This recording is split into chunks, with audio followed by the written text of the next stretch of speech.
Hello, Internet! Gino, that Pinguino Grieco here again with another episode of Deep Listens, and it is a very special episode today, not just like the regular episodes, because this day we are doing an interview.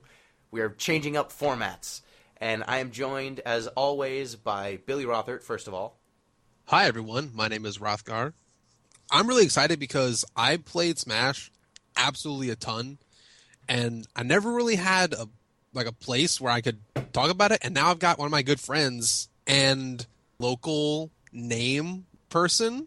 I don't know how we're going to refer to him, but I'm happy to talk to someone about it for the whole podcast. I'm really excited. You know what? You hyped him up enough. You introduce him. Oh, great. All right.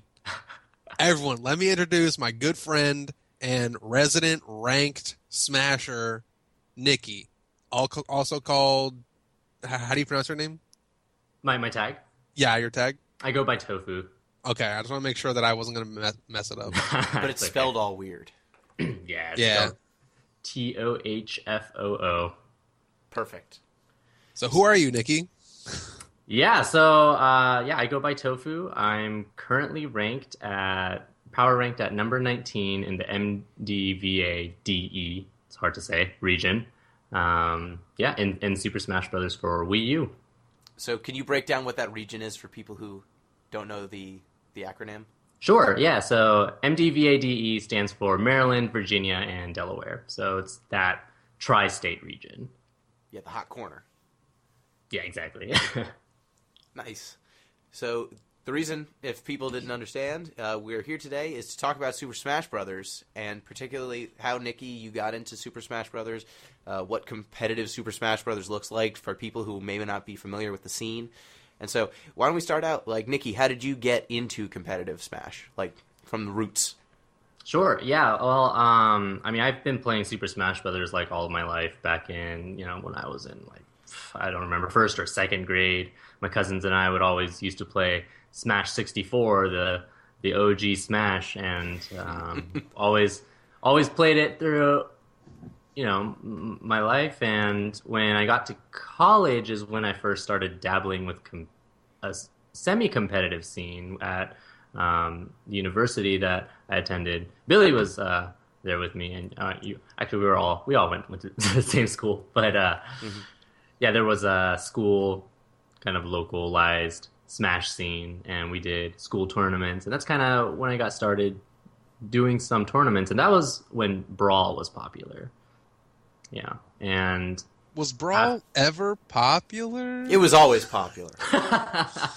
Well, there was Smash 4 didn't exist, and Melee was 10 years old still, so it was this weird in between.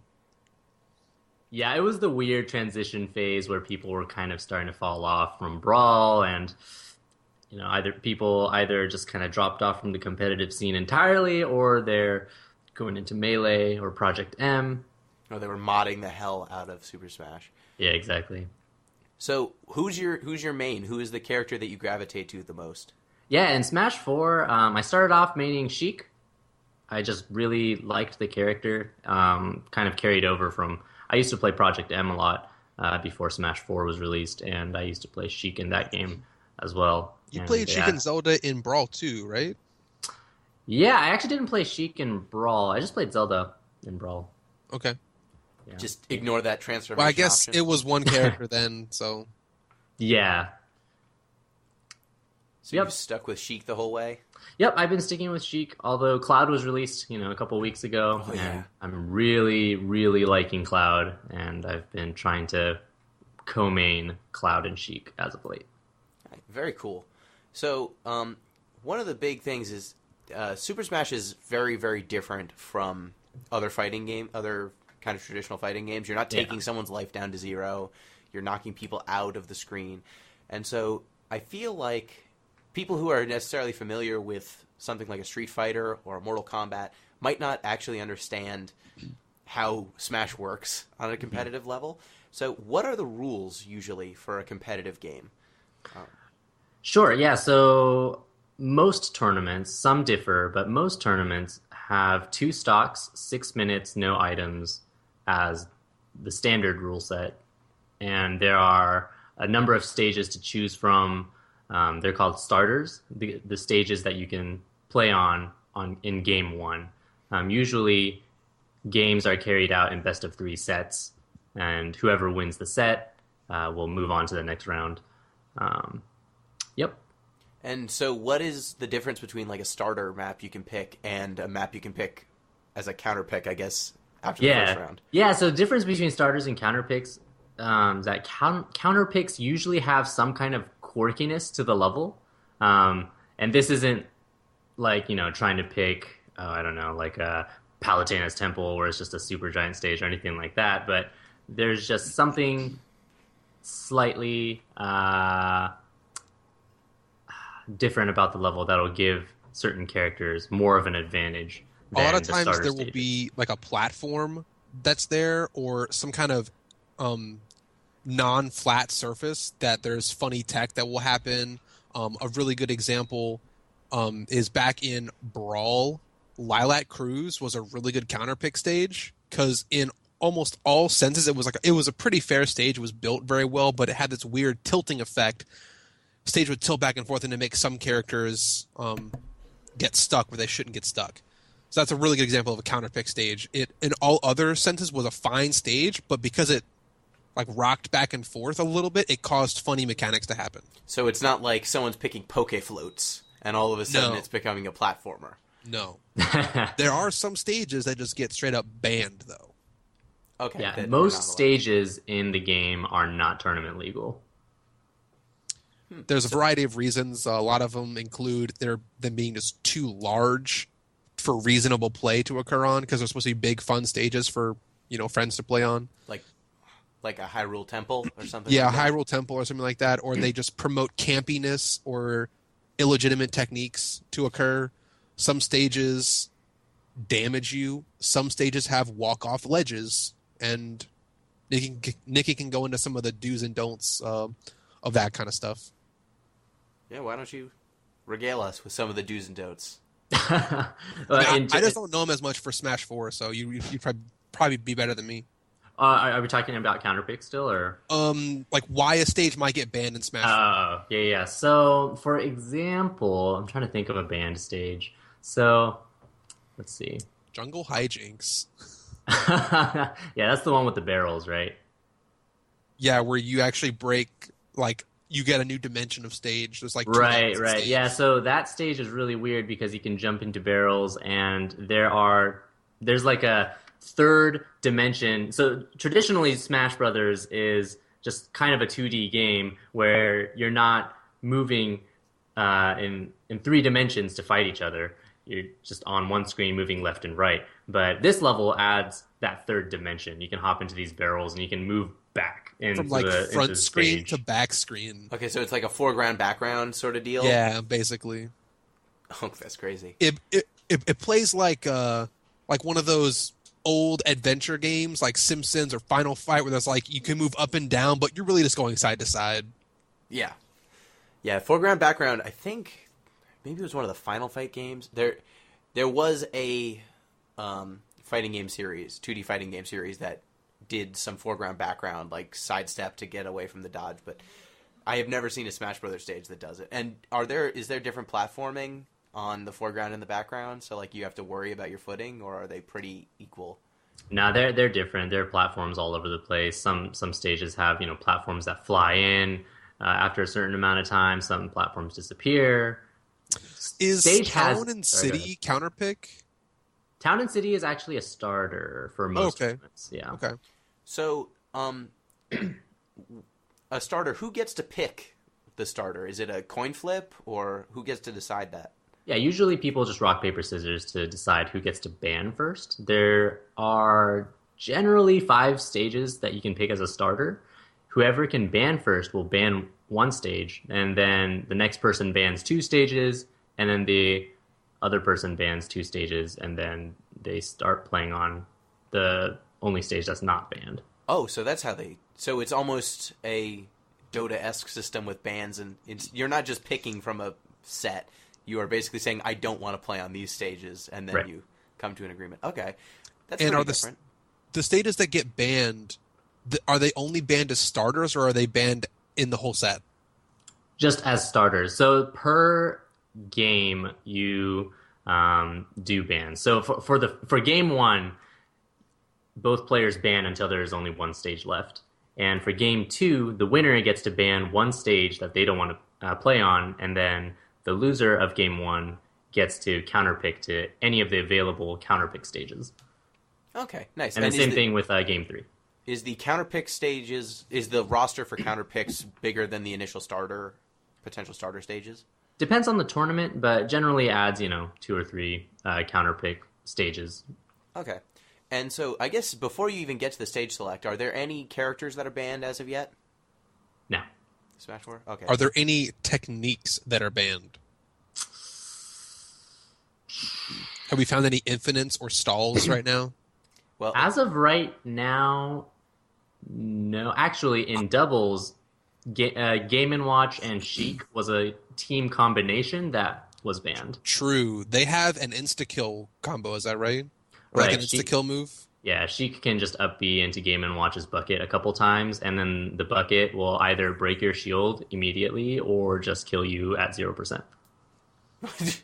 That's insane. Yep, but the latest patch for Smash 4 actually nerfed Game & Watch's bucket in teams, and it also nerfed Villagers' pocketing ability in teams, so those kinds of crazy 0% shenanigans don't happen anymore. Okay, cool. So when you're actually picking in a tournament, can you see who your opponent is picking as they're picking? Like for some gamesmanship in terms of, oh, you're going to pick this character and I have another character in my back pocket, so I'm going to...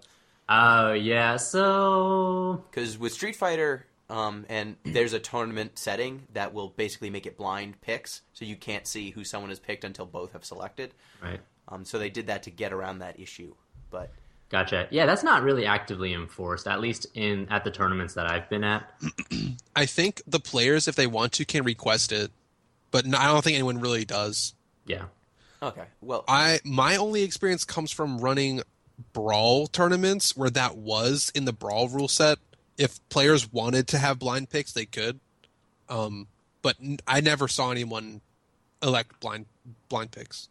Okay. Cool. So I was wondering, of these characters, we mentioned infinites, Bill, you mentioned stalls. I'm not sure what that is off the top of my head. Could you explain what a stall is first?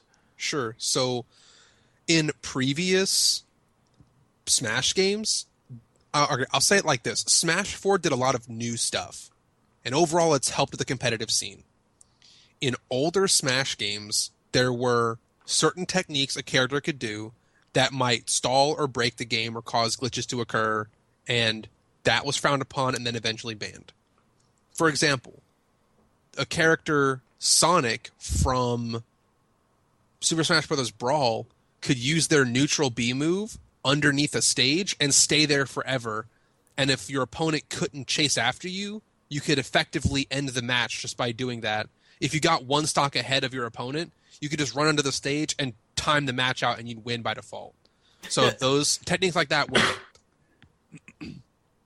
Yeah, and as another example in Super Smash Bros. Melee, Sheik can stall at the ledge by using the Vanish move over and over, taking advantage of the invincibility frames that a character gets after leaving the ledge. But Sheik was able to re-grab the ledge in a way that she just kept invincibility frames the whole time. So you're basically invulnerable for however long you want, and I can stall the game out.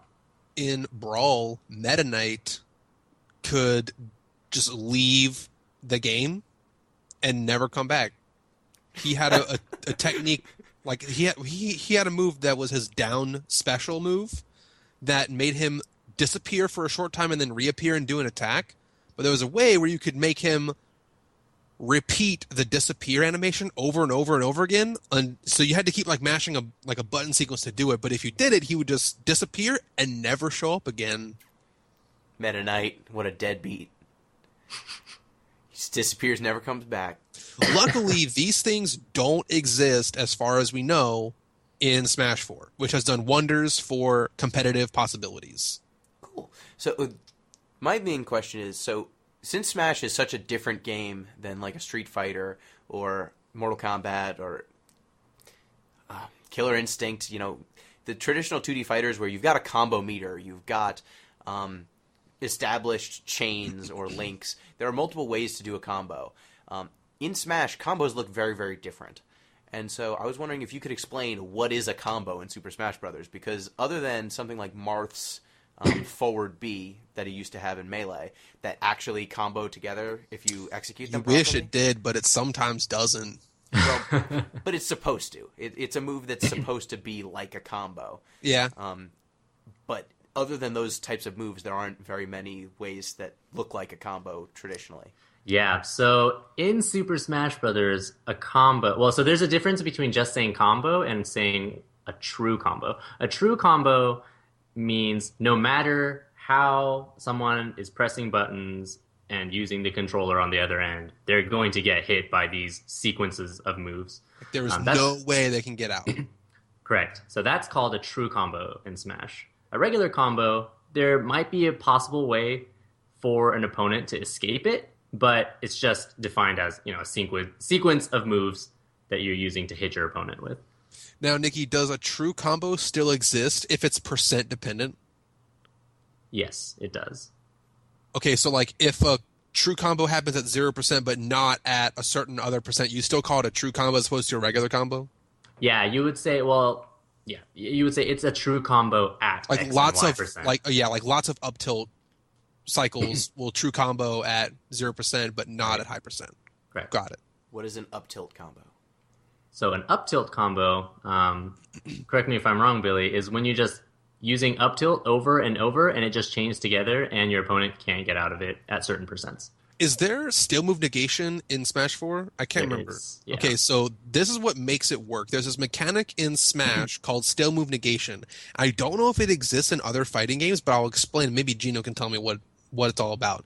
If you spam the same move over and over again, it gets quote-unquote stale, and it does less damage and less knockback. So does that exist anywhere else in fighting games? Yeah, there are systems like that I've heard of. BlazBlue as a franchise and also the Persona 4 fighting game. Both of those use it's a passive play punishment, basically. At a certain point, if you're running away too much and not attacking your opponent, so if you're using ranged moves too much, spamming fireballs, running away, you'll get some down arrows that will be on your character, and it's a huge debuff that, the next time you get hit, the combo hits way harder than normal. So it's basically to stop characters, because those games are so mobile. They're almost Smash Brothers level mobility. And so those games need a way to stop the characters who are hyper mobile from just running away from a slow character for the entirety of the match. And it's pretty interesting, the subtle differences, but it's not quite like your moves just stop doing damage. It does decrease the damage. I think it decreases your damage and also increases the damage you would take. Now, a lot of fighting games have damage scaling, but this is not the same as that. No. A lot of fighting games have the longer your combo is, eventually your moves are going to start doing a small percentage of your initial damage. In initial damage. And why do you keep doing that? To build more meter, right? There's a benefit to having long combos in a game like Marvel vs. Capcom, because even though you're doing no damage, you're building your meter for your super moves. That doesn't show up in most other fighting games. That doesn't show up in Smash that much. We're talking about how combos work in Smash, and it's very different. So we got to this original question of an up tilt combo, and I brought up still move negation. That's how we got to that whole train of thought. Coming back, in still move negation, the move will do less knockback and less damage over time, and what that does is when you take damage in Smash, you get knocked further based on how much damage you have on your character. So if you do a move, let's say at 0%, it'll deal damage to you and knock you back. But if you use the same move again, it'll deal less damage and knock you back less. So you can actually get knocked into the same move over and over again, because every time you do it, it doesn't knock you back as far. So you still fall back into the same hitbox over and over again.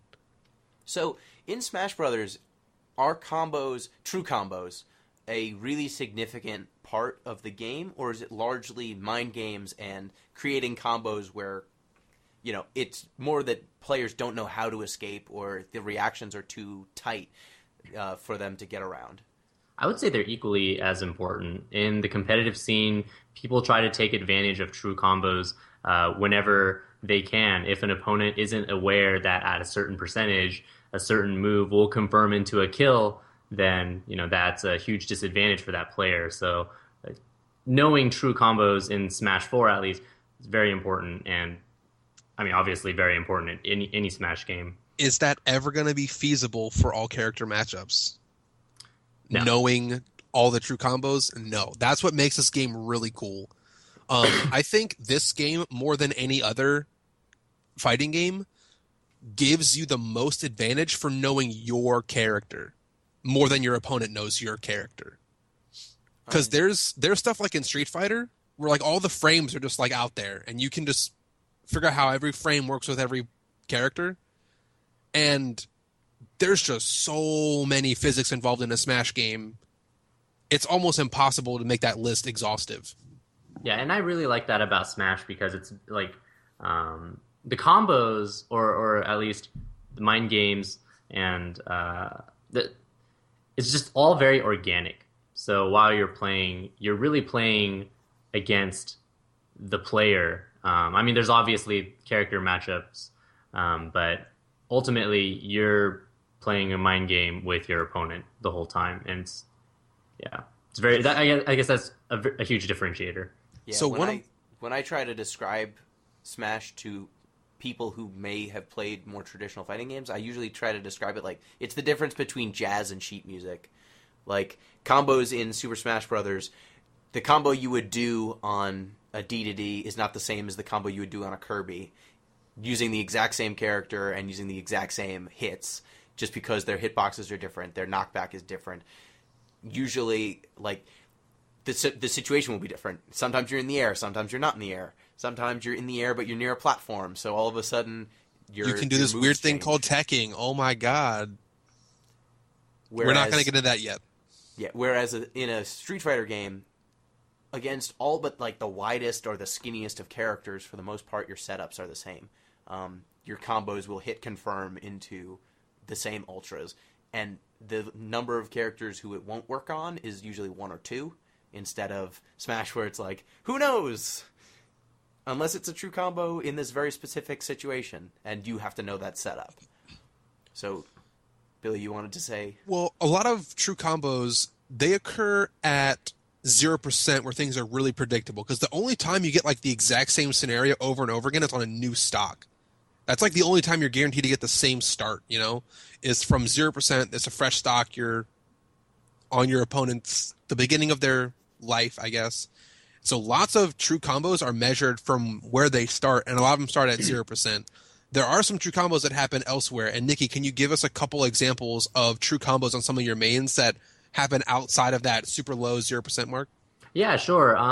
As an example, this is a true combo that only occurs at very high percents for your opponent, as Sheik. So if you're playing Sheik and your opponent's at like 150%, you can fast fall up air, which will pop them up just slightly, and it's a set knockback because you won't be hitting them with the last hitbox of that move.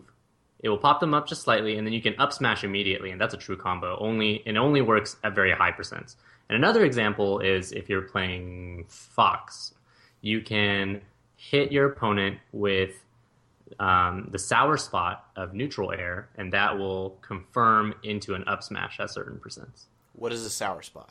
A sour spot is, let's see. So when you perform a neutral air attack, the hitbox stays out for a certain period of time. The very beginning of that move is when there's a sweet spot for that move, and that means that it will do more knockback and more damage. But as time progresses, the hitbox gets weaker, and that's the sour spot. And it does less knockback and less damage, but it can confirm into an up smash. Huh, very cool. So I think there's only one character exception, and it was like Dr. Mario from Melee. Like, I think his sour spot was actually his sweet spot and reversed. He was like the weird character that had that mechanic. Crazy. So I'm wondering how many. So you play a lot to practice for this. How many of your character specific, like enemy specific combos do you think you know? Like you just said, against Fox, this works. Yeah. Gosh, I usually don't think of it in terms of like, oh, this is gonna work against these specific characters. I just kind of play it by ear and think, okay, my opponent's playing a fairly heavy character, so let me try this combo that I know works on That's probably a better fast question. followers. Like, how would you classify a matchup? If you're playing your character, what are some of the things that you think about when you look at your opponent's pick? Sure. So let's see.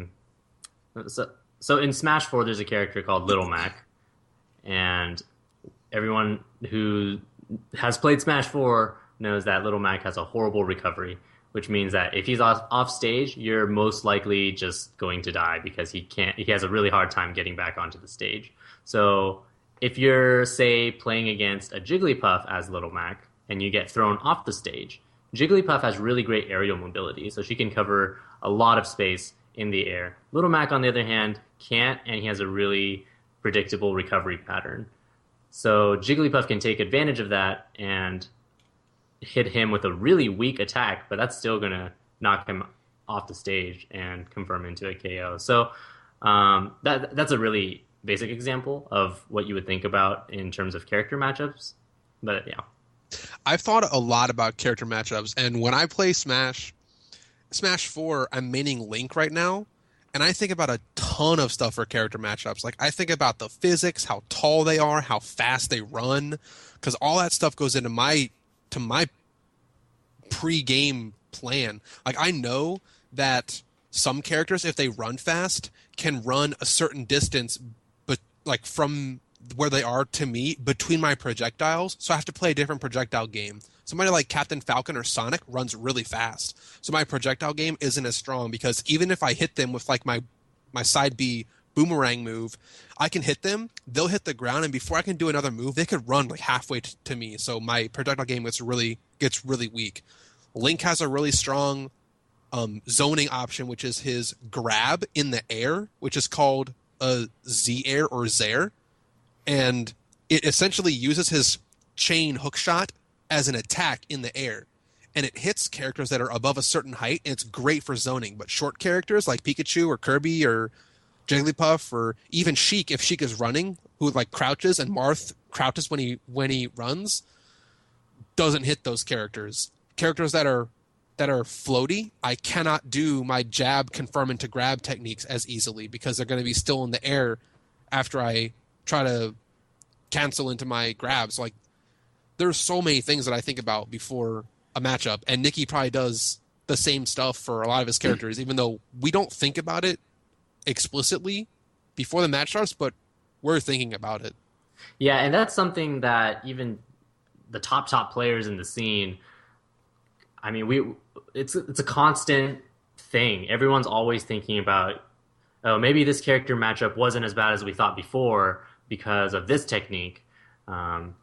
It's a very fluid tier list. Like, I actually just saw a match on stream the other day where a Kirby just bodied a Captain Falcon because he kept perfect crouching and missing a lot of C Falcon's moves. Like, a lot of Falcon setups are fast falling aerials and jabs, and you crouch under them and they don't hit Kirby, so Kirby can respond with moves. It's actually faster and safer than like spot dodging if you can do it the same way. But yeah, it was just really bonkers to me to see that. Wow, that was an amazing match, and that player must have practiced a lot against C Falcon players to get good at those reads.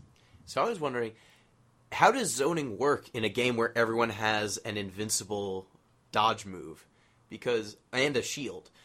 Like, for example, in Street Fighter, it's usually a character trait that they can get around fireballs without having to jump or do something special. Whereas in Super Smash, everyone has it by default. So how would you play a zoning game? How do zoning games work?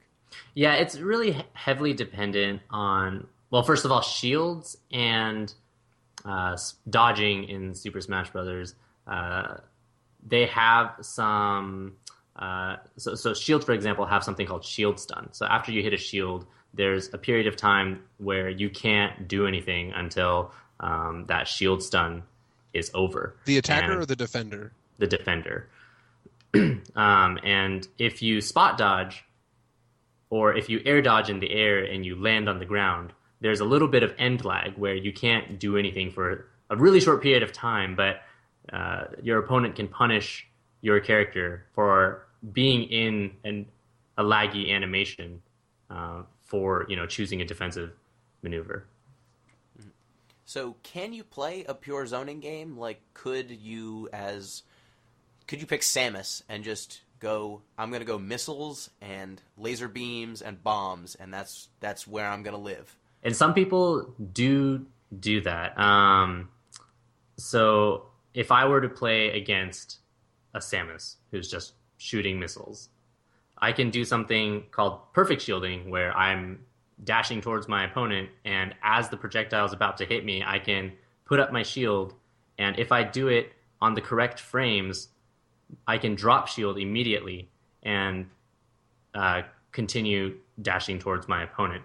Whereas if I put up shield a little bit earlier and the missile hit my shield, I would be put into something called shield stun, where I won't be able to act for a little bit. So you can take advantage of those kinds of mechanics, and you can also take advantage of just general character mobility, depending on what character you're playing, to get around the projectiles to try to snake your way into into close quarter combat. Very cool. So, of the mechanic, Smash has a ton of mechanics going on. Every character has a double jump. Every character has at least 3 ways of movement. Like, at least they have at least 2 jumps and like some other movement too. Basically 3 jumps at least, and a dodge, and a shield, and an air dodge, and a dash. Some players have wall jumps.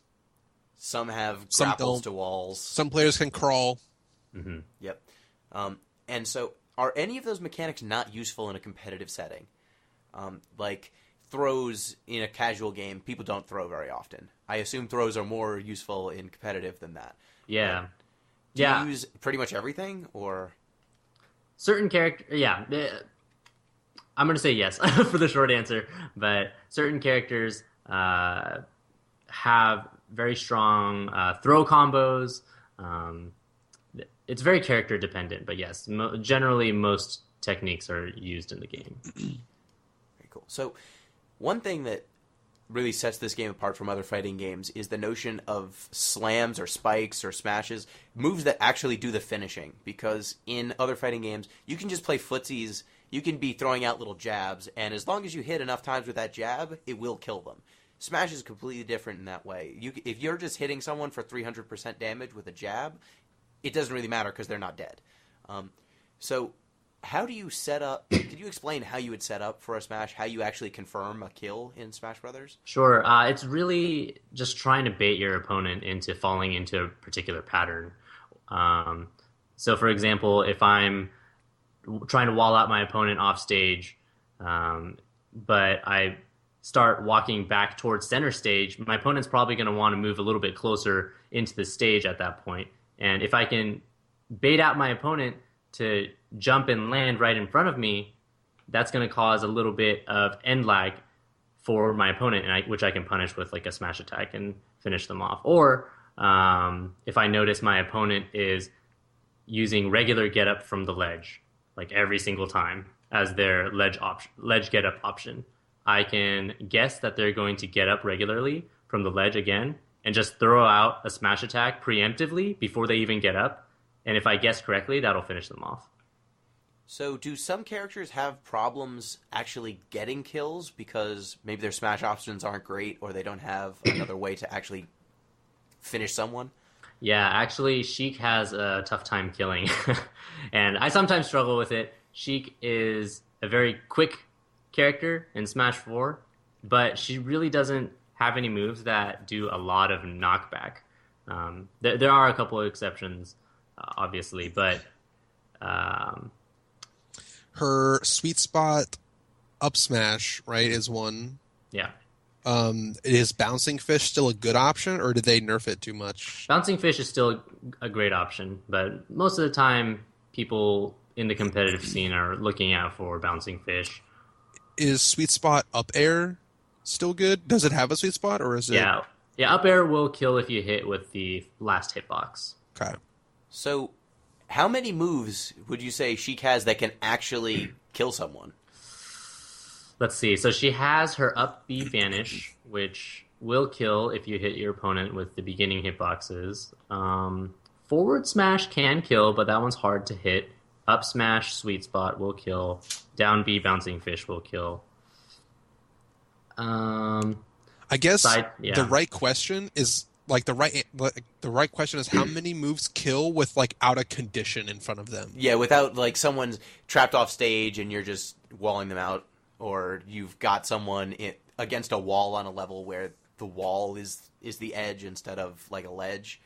But 4, that's not that many, and I would guess your opponent knows what the 4 are. So it's got to be, the mind games have to be pretty intense if you can get someone to still fall prey to one of those 4 moves, the only 4 that matter at a certain point. Yeah.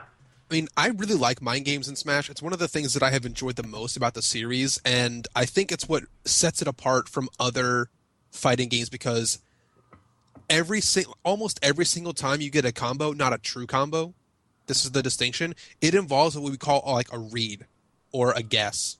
You have to play some kind of rock, paper, scissors, or know your opponent or have conditioned your opponent in some way to a certain behavior.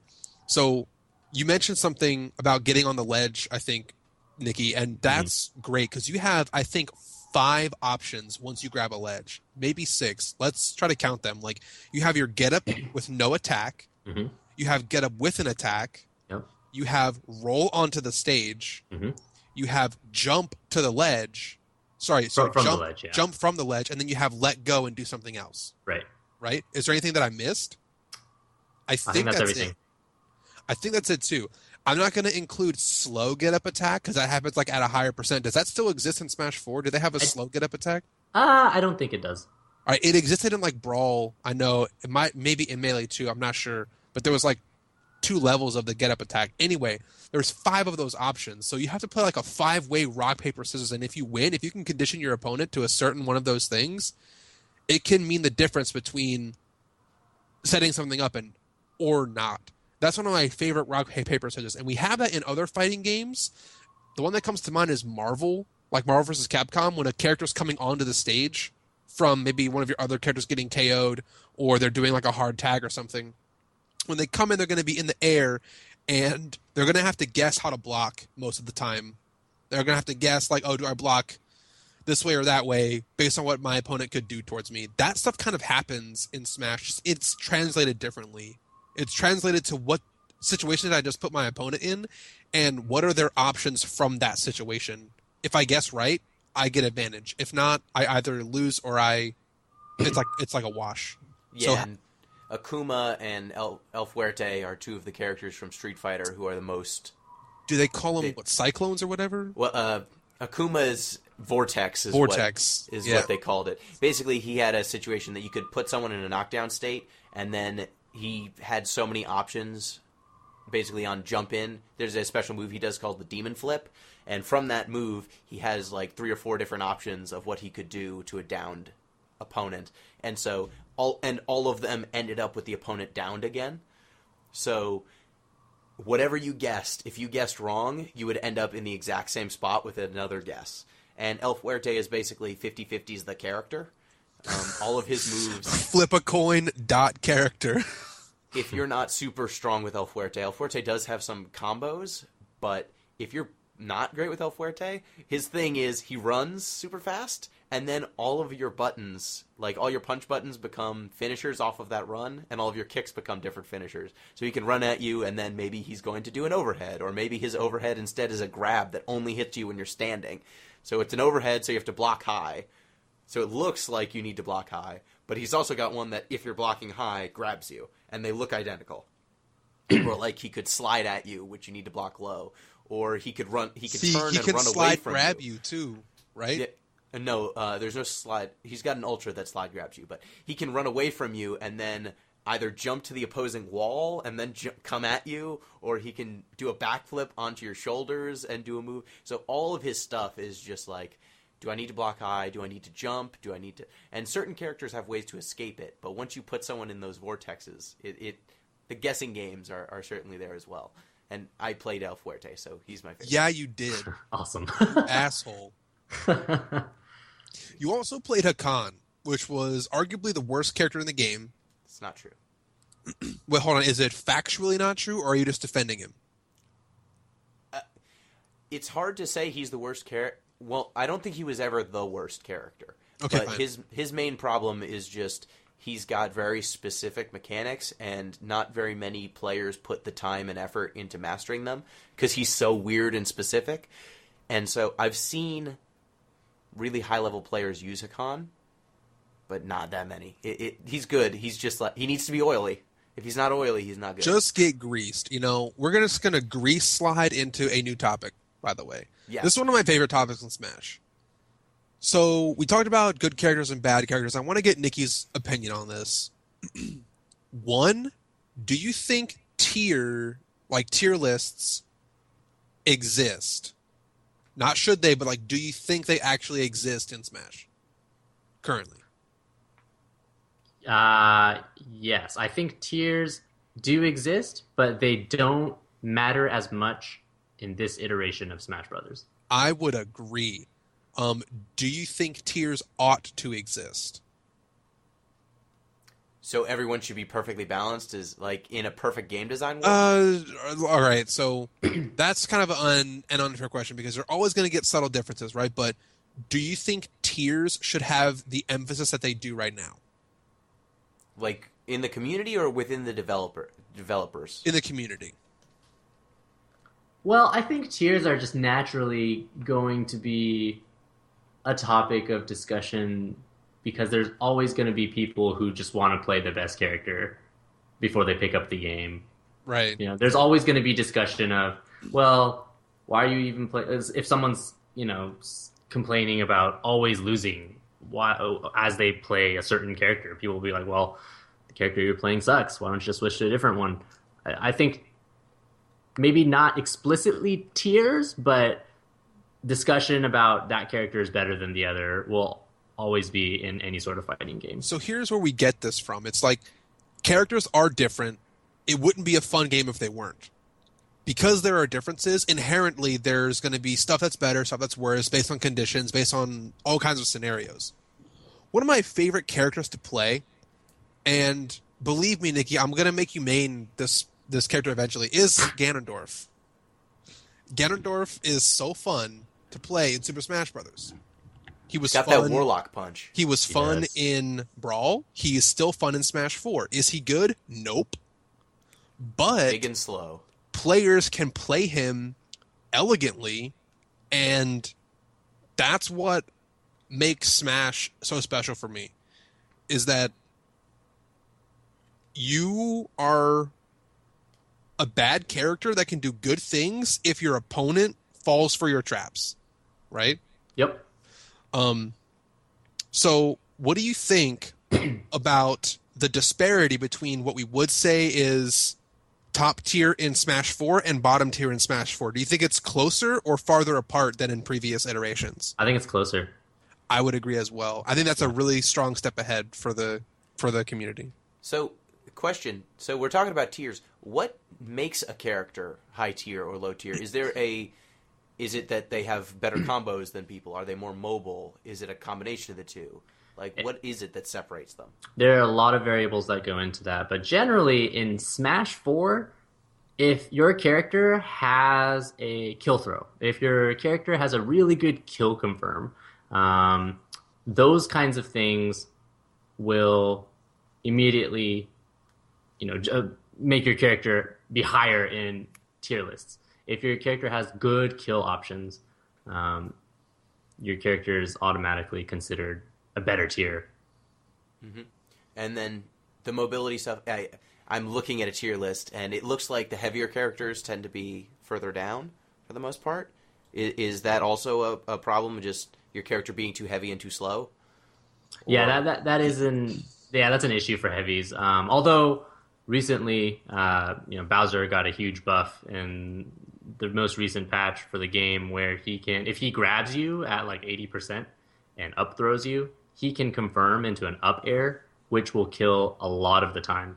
So he suddenly has a really nice kill confirm. So people are thinking, oh, wow, Bowser just jumped up a tier or two. Same thing with like Donkey Kong. If he grabs you at like 70%, up like Hargo up throws you and up airs you, that's a kill confirm. Donkey Kong up air is so good. Yeah, it's really good. Nice. So, one other question, I guess. It came and went. Question was there. It'll come back. Well, I can start like a slightly new topic. So when you walk into a tournament, what are some of the things that you're thinking about changing from match to match? Like if you play against one player, a specific matchup, you might never play that character again in the whole tournament. So how do you like prepare going from, I don't know, maybe you just got into the qualifiers or maybe you're in group play, and like how do you go from match to match? Like what kind of things go through your mind between sets essentially? Well, to be quite honest, I don't really prepare. I just kind of figure it out in game one. That's just how I've always done it. It's probably not a good way to do it, but Okay. Usually try to get used to. I try to get used to my opponent in game one. So I'll try to play a little more patiently to see what my opponent does, to try to see what patterns they fall into, regularly. Just trying to pick up those kinds of things in game one, and then game two adjusting accordingly to try and read those patterns and reading options that they picked a lot in game one and things like that. Cool. So at a tournament, when you're going, is it bring your own controller? How does, just like logistically, you get to a tournament, are you... What do you need? What do you need? Well, generally every tournament will need multiple setups. So the TO, the tournament organizer, would ask attendees to bring setups if they can. And sometimes, if you bring a setup, then your entrance fee is waived, or things like that. And controllers, it's a bring your own controller kind of scene. So everyone has their own, trusty controller or two or three, and they bring it to tournaments. And with the Wii U version in particular, there are so many different controllers that you can use. Different tournaments will have different rules regarding that. So since, if I remember correctly, the Wii U gamepad is an option? It is an option, but it's banned at most tournaments, mainly because you can only... The gamepad.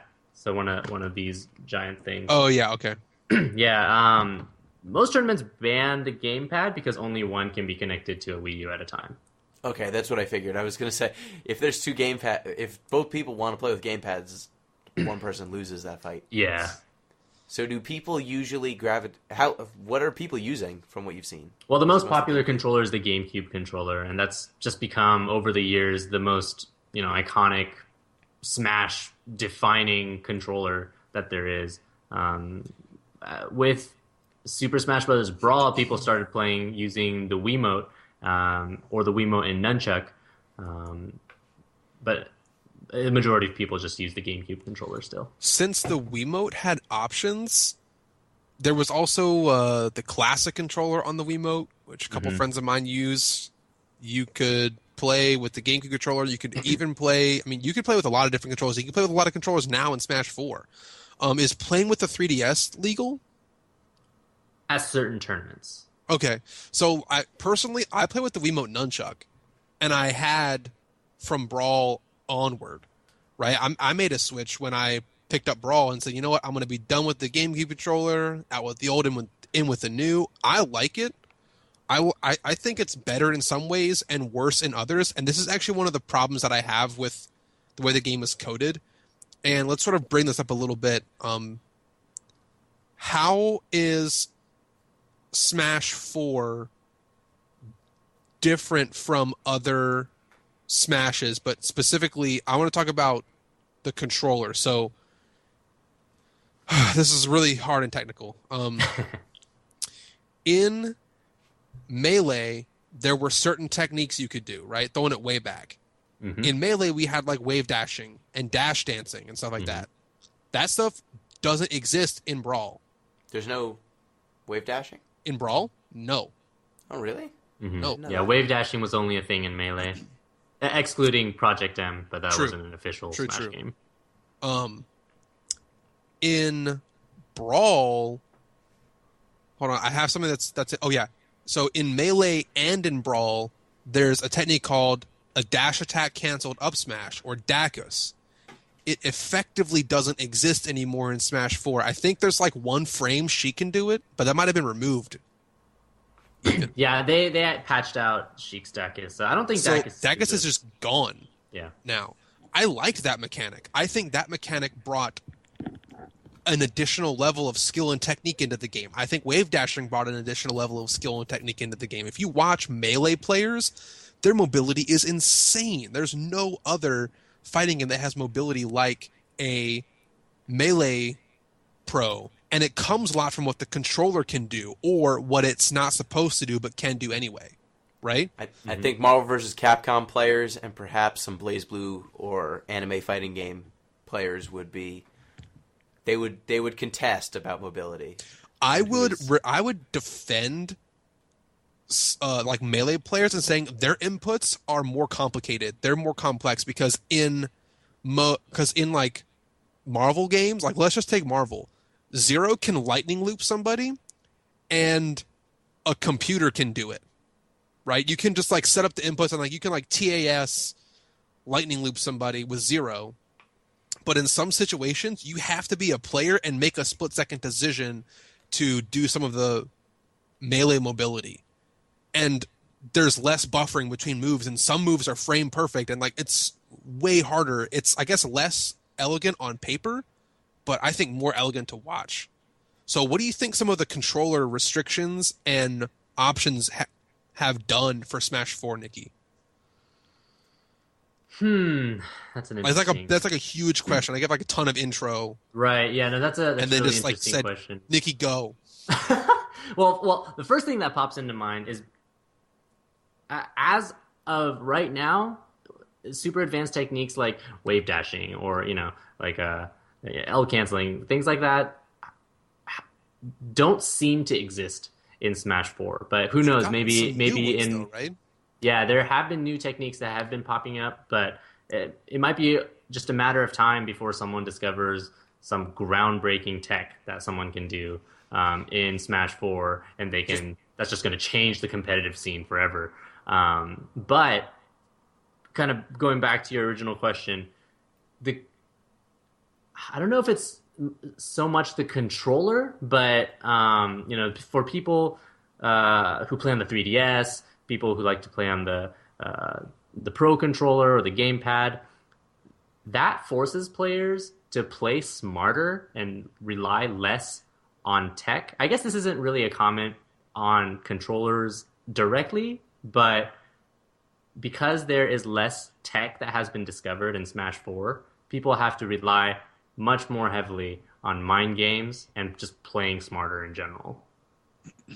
So I think the last thing I want to talk about this was I considered switching from while I was playing Brawl, I considered switching from the Wiimote Nunchuck back to the GameCube controller because I found a technique that only worked on one controller and not any other.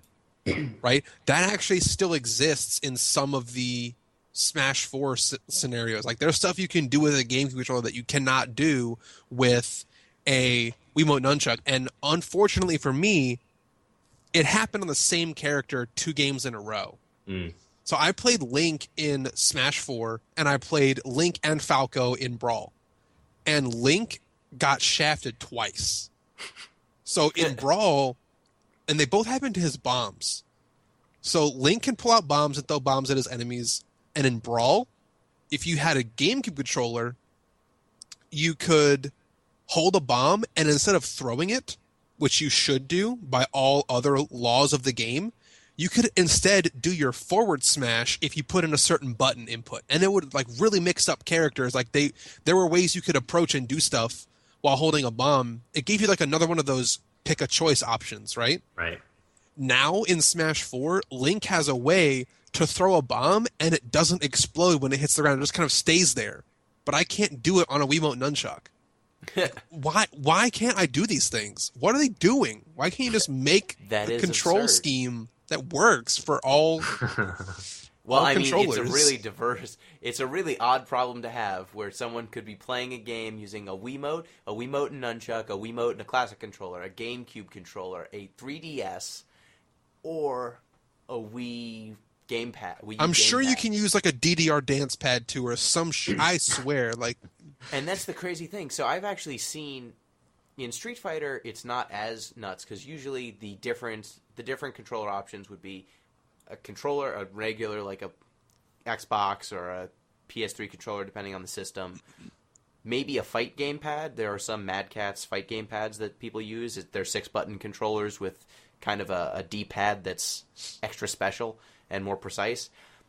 Or a fight stick. That's what most people use. But I did actually see someone who used a PS2 controller and an adapter because they were so used to playing with the PS2 controller that they like bought a modded PS2 controller so they could keep playing with it forever. Forever. Weird. Like, I think controllers are one of the weirdest parts of Smash, honestly. Yeah, I mean, just having. I mean, again, it just comes down to options. Like GameCube controller has a C stick, while a 3DS. Well, the new 3DS does, but certain the older 3DSs don't. Oh my have God, a C-stick. there's 2 3DSs we can use now. Yeah. What? Forget about the XL and how big the form factor difference is between them. Oh my God. That's right. I mean, yeah, it all just comes down to like how many different inputs a controller can perform. That's just gonna make performing certain techs not possible in if you're using a different kind of controller. So, Nikki, if you had Magic Christmas Land, whatever rules you wanted to have changed, what would you do to change competitive Smash? Make it more fun, make it more interesting. Oh man, that's a More loaded stocks. question because that's a really loaded question because the current state, like the community right now, is very torn about certain rule sets. More stocks. Yeah, some people are like, hey, we should play 3 stocks instead of 2 because currently the standard in Smash 4 is 2 stocks.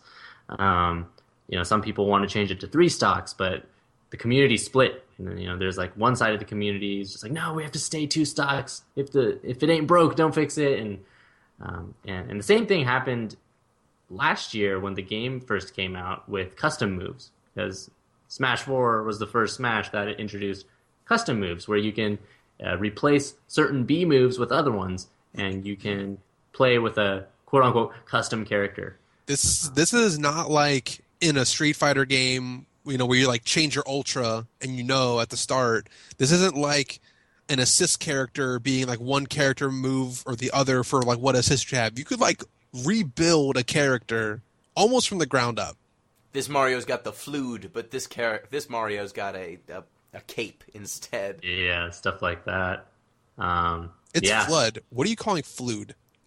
It's got a U in there. I think it's... There's like 2 U's. Flood. It's Flood. No. There's one. There's 1 U. I don't know. But, are custom characters allowed? There was one major tournament last year that allowed customs, and that has been the only major tournament that allowed customs as of yet. So going back to your question about what like rules I would change, I'm just not going to comment on that because it's really like politically charged topic in the community. I have no problem talking about that. So if Nikki wants to avoid political, like I will get so raged on by the real players. I would definitely make it more stocks because I think that comeback mechanic is really cool. I wish that comeback mechanic was... Are you referring to the rage mechanic? No, I think like What is like the your rage personal mechanic? X factor, like your personal like drive to not lose a match when Uh, all else seems lost doesn't like you don't get enough of that if it's just two stocks. The match is just too short. Like it used to be four stocks in like OG retro like melee and stuff like it was like a four stock match, and if you went down a stock, all right, you could shake it off. But if you lose a stock because of some mistake, now you basically lose the match. I mean, it's not basically a loss, but it's way heavier now than it was before. So fighting for a comeback is way different now than it used to be. That's one mechanic that I would change. yeah. Or I guess another way to look at it is that if you make a mistake and accidentally self-destruct and lose a stock, then it's much harder to come back in this You're game than sad. the previous versions. You're sad. Gino, to answer your question, rage mechanic, that is a new mechanic in Smash 4 where when you have a lot of percent put on your character will hit a lot harder. Yeah, so if you're at like 170% and I forward smash you as Bowser, it's going to kill super early. Basically anybody. Yeah. So it's basically a comeback mechanic. It is if I am this much damage, then I can come back much easier than if I was fighting someone with no percent. Yeah. Here's another mechanic that I would change right now. We have ledge grabs way different in this game than in previous games. When you say mechanic, you mean actually change the game? They changed the game and made something different. This isn't a rule set change. This is Correct. This code. is actual Actually physics in the game, code physics in the game that's different than before, but also technique that is now different because of it. So in all the other Smash games, the stage had ledges you could grab onto when you're trying to recover and get back onto the stage if you got knocked off. And it was always true that only one person could grab the ledge. If somebody was already grabbing the ledge, your character would not grab it, and if that was their only way to recover, they would instead fall to their death. Seems unfair, right? Now, they have made it so that if one character is grabbing the ledge, another character may grab it and replace that first character. That first character will get popped off the ledge, but in a way that they would be able to recover safely if they needed to. That's how that it seems like that on paper, right? But for both cases, here's how it actually happened. And if Nikki still wants to not comment, that's fine. But I'm not going to do like a Smash podcast and not vent about this a little bit. In Brawl and Melee, for sure. Like definitely in these two games. Maybe less so in Smash 64, like the first OG Smash. If you were able to intentionally grab a ledge so that your opponent could not grab it and they would subsequently die, that was such like a clean, gratifying way of finishing a kill. Some people said it was unfair because it made some characters particularly vulnerable to it. But I'm thinking about characters that I could get into these non-true combos and just get good reads over and over and over again and finish it with a move that knocked them off stage. I'd chase them off the stage. They had one chance left. I'd time it perfectly. Burn their house down. Ledge guard them, and it's just like a clean, succinct, you made all the right choices in a big string. Now that's just gone. Doesn't exist anymore. What we have now is anyone can grab a ledge as long as they touch it, and also the person who grabbed the ledge second gets a big advantage. The person who grabbed the ledge first is popped off in almost the exact same way every time, and some characters can exploit it without them being able to do anything. So I know you may not want to comment on whether this is good or not, but can you tell me more about that mechanic? Because I actually don't know a whole lot about it.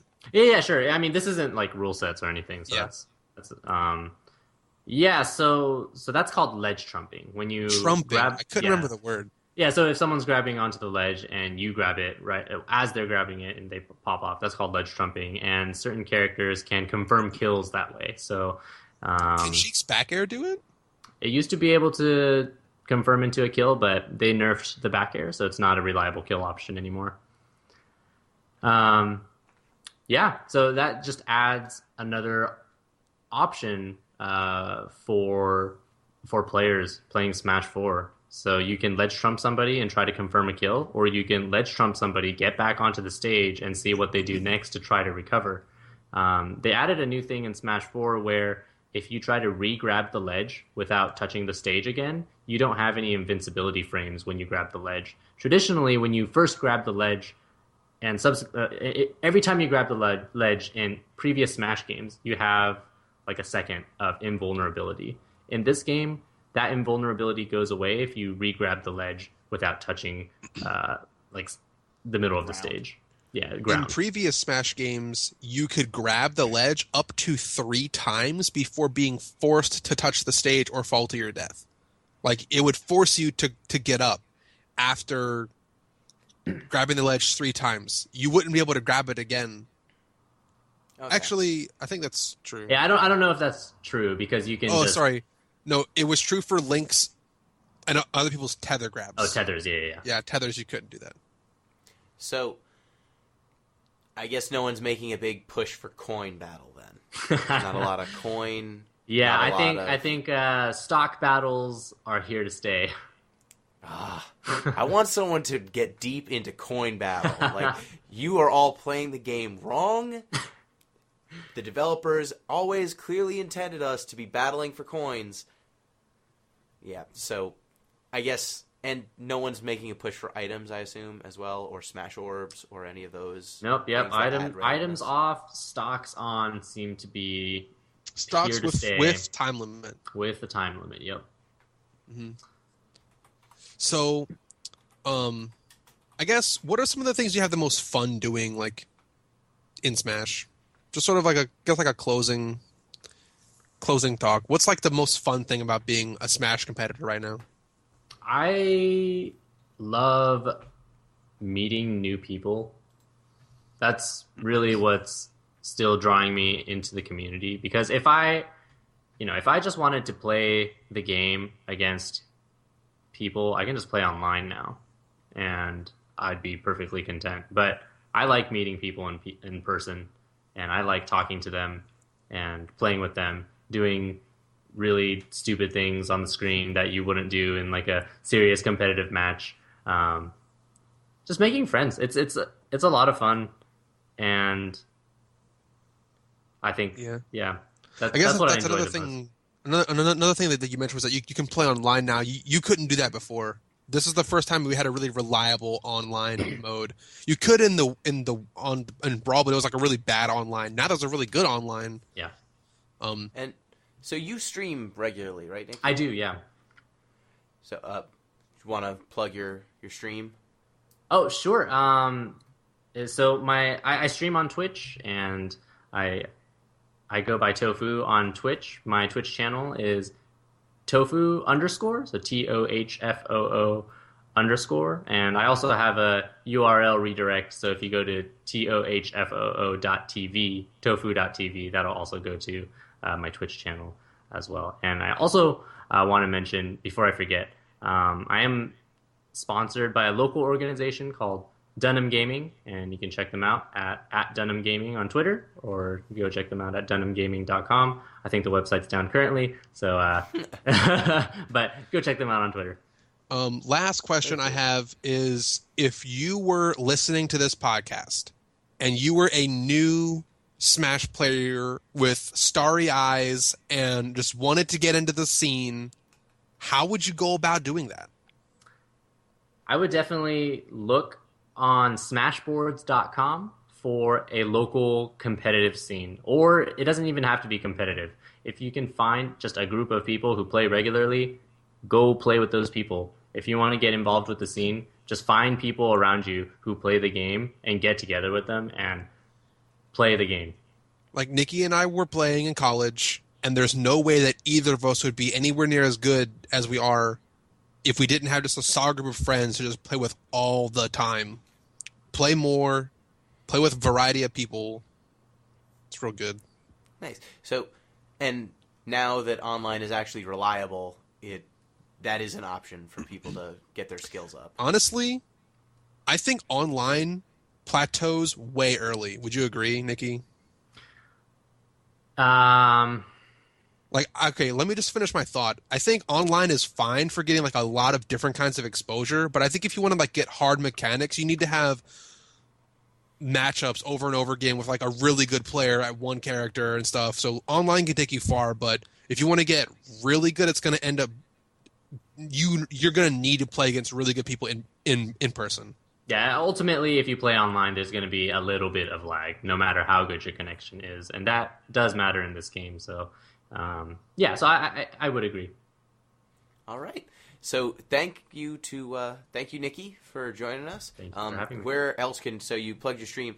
Where else can people find you? Maybe Twitter or yeah, you can else? check me out on Twitter at Tohfoo SSB, TOHFOO SSB, and I'm most active on Twitter and Twitch, so you can check me out there. And again, my Twitch channel is tofu.tv. All right, thank you very much for sharing your wisdom in the Super Smash Brothers scene. Well, thank you guys for having me. Sounds really interesting, and I would love to go to a tournament sometime. Yeah, you're currently not in the local area right now, right? No, sorry. Okay, gotcha. But I can find one. Yeah, I'm sure that there are scenes all over the place. You will be able to find one, no doubt about it. I mean, I'm trash at that game, but I do love seeing high level Smash play. It looks like no other fighting game, and just when you're watching someone combo and knowing that actually all of these are mind games. Every single one of these hits is a mind game. It's not like sometimes in Marvel or some animated fighters, like it's really impressive combo, but the opponent hasn't touched. Yeah, not hard to do. It's very hard to do, but the opponent hasn't had an opportunity to do a dang thing about the combo for like 10 seconds, 20 seconds at a time, and so it's impressive that they can execute like a 100-hit combo, but at a certain point you're hitting air. You're hitting something that can't hit back. Whereas in Smash Brothers, you always have an escape. You almost always have an option, unless it's a broken infinite that probably... Now at least they can patch it out. They used to not be able to patch any of that nonsense out. And thank you once again, Billy, as always. Thank you, Gino. Thank you, Nikki. I had a fun time. Smash is one of my favorite games, and I'm glad I could nerd out with some cool people about it tonight. Yeah. And as always, if you want to get in touch with the podcast, go ahead at Deep Listens Pod on Twitter, deeplistenspodcast@gmail.com, or deeplistens.libsyn.com. We have comments for every single podcast episode. So thank you, everyone, for listening. Thank you to my guests. Until next time, peace!